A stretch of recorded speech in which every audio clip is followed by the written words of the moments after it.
Wow.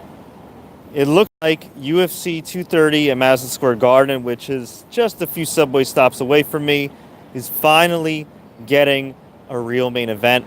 But it may come at the expense of a rising prospect.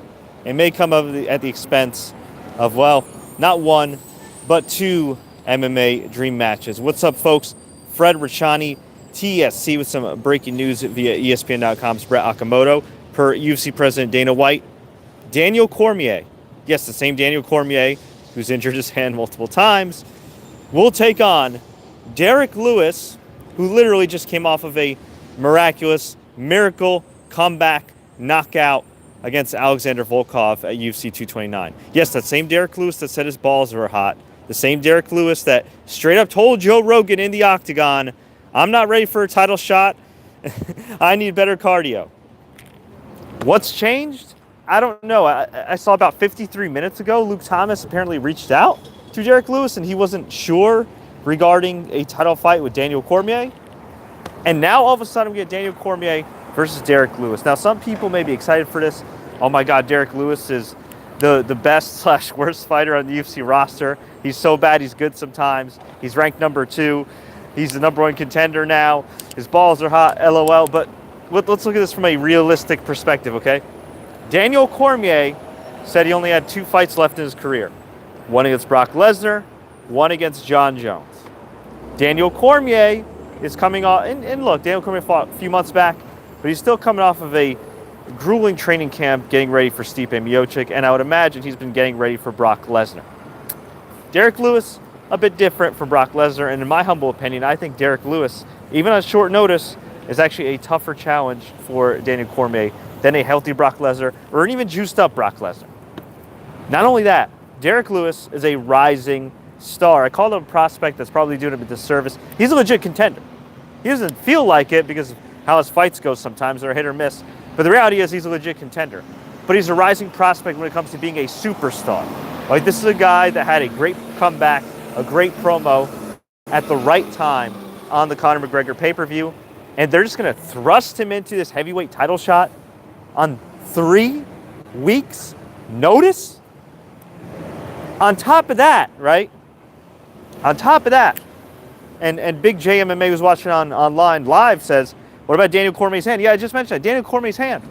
On top of that, you're going to risk Daniel Cormier re-injuring himself again, possibly losing. And guess what? There goes your money matchup with Brock Lesnar.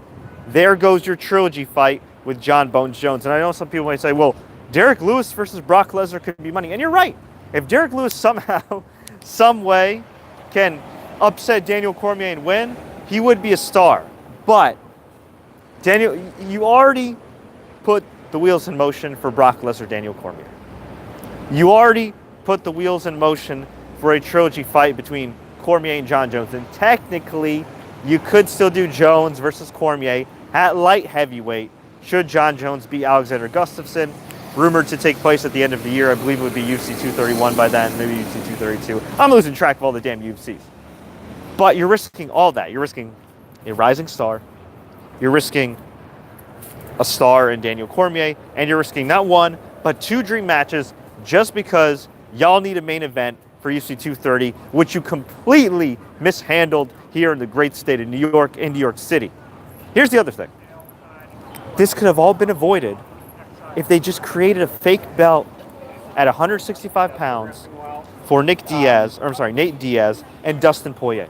Or better yet, just have it be a non-title fight, have it be 5 rounds, and give fans what they want, which is great violence in the form of entertainment, in the form of one of the Diaz brothers and Dustin Poirier. That's all you need to do. That's all you need to do. Do I think Derrick Lewis versus Daniel Cormier is going to add some more buys?